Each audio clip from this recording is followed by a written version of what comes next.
বোকা মানুষকে জীবনের পরতে পরতে বিপদে পড়তে হয়, তাদেরকে সারা জীবনই কষ্টের মধ্যে থাকতে হয় এবং সবসময় দেখবেন যে একটা হ্যাসেলের মধ্য দিয়ে তাদের জীবন চলে যায়।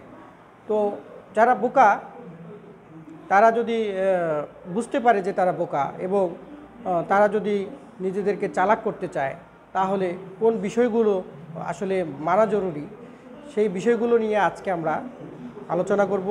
সবাইকে ডিজিটাল একাডেমির আজকের আলোচনায় আমন্ত্রণ জানাচ্ছি। তো আপনি যদি বুদ্ধিমান হতে চান তাহলে কিন্তু আপনাকে প্রথমেই যে রুলটা মানতে হবে সেটা হচ্ছে অন্যের সাথে যখন আপনি কথা বলবেন অবশ্যই তার চোখের দিকে তাকিয়ে কথা বলবেন এবং মানুষের আবেগ বোঝার চেষ্টা করবেন।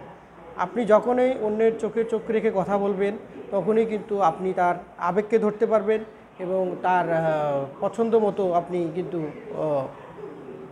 বিষয়ে আপনি পরামর্শ দিতে পারবেন বা আপনি দেখা গেল যে তার মনের যে মণিকোঠায় ঠাঁই করে নিতে পারবেন। এভাবে কিন্তু আপনি যদি তার সাথে কথা বলেন তাহলে কিন্তু আপনি দিনের পর দিন একজন ভালো মানুষ হবেন এবং সেই সাথে আপনার বুদ্ধিমত্তা দিনকে দিন বৃদ্ধি পাবে। এরপর আপনি যে কাজটা করবেন সেটা হচ্ছে অন্যের কথায় আপনি কখনো মনোযোগহীন হবেন না। আপনি যখনই অন্যের কথায় মনোযোগহীন হবেন বা অন্যের কথায় আপনি কান দিবেন না তখনই কিন্তু আপনার কিন্তু বোকামি বোঝা যায়। তো আপনি যখনই অন্যের কথা সুন্দর করে শুনবেন তারপর কথা বলবেন দেন কিন্তু আপনি কিন্তু একজন বুদ্ধিমান মানুষ হবেন। বুদ্ধিমান মানুষ হতে গেলে অবশ্যই অন্যের কথা আপনাকে মনোযোগ দিয়ে শুনতে হবে এবং তারপর আপনাকে কথা বলতে হবে। এরপর আপনি যদি বুদ্ধিমান মানুষ হতে চান তাহলে কিন্তু আপনি কোনো বিষয়ে তর্কে যাবেন না।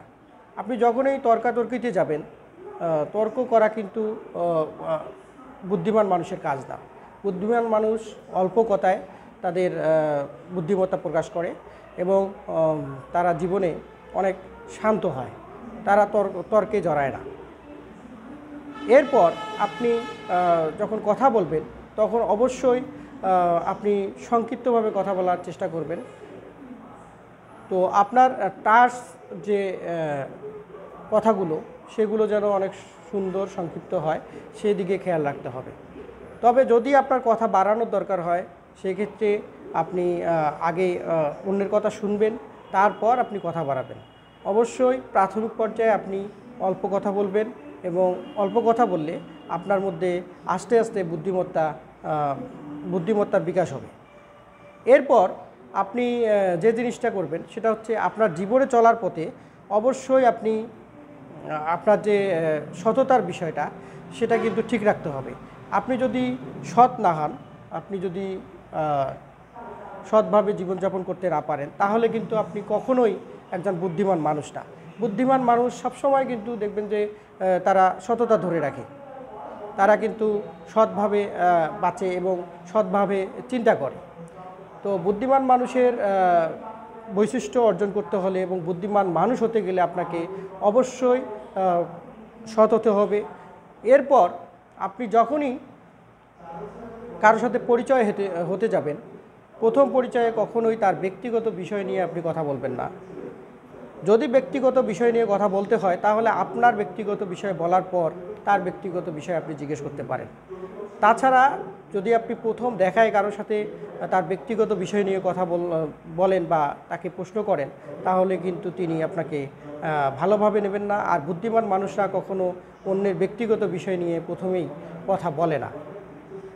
এই বিষয়গুলো যখন আপনি মনে প্রাণে মেনে চলবেন এবং আপনার জীবনকে সুন্দর করার জন্য কাজে লাগাবেন তখনই কিন্তু একজন বুদ্ধিমান মানুষ হবেন এবং আপনার জীবনকে আপনি পরিপাটি করতে পারবেন।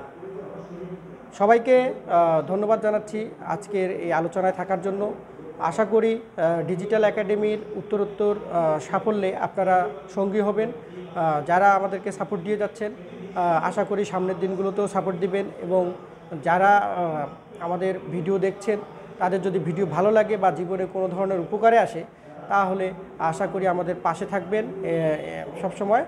সবাইকে ধন্যবাদ জানাচ্ছি।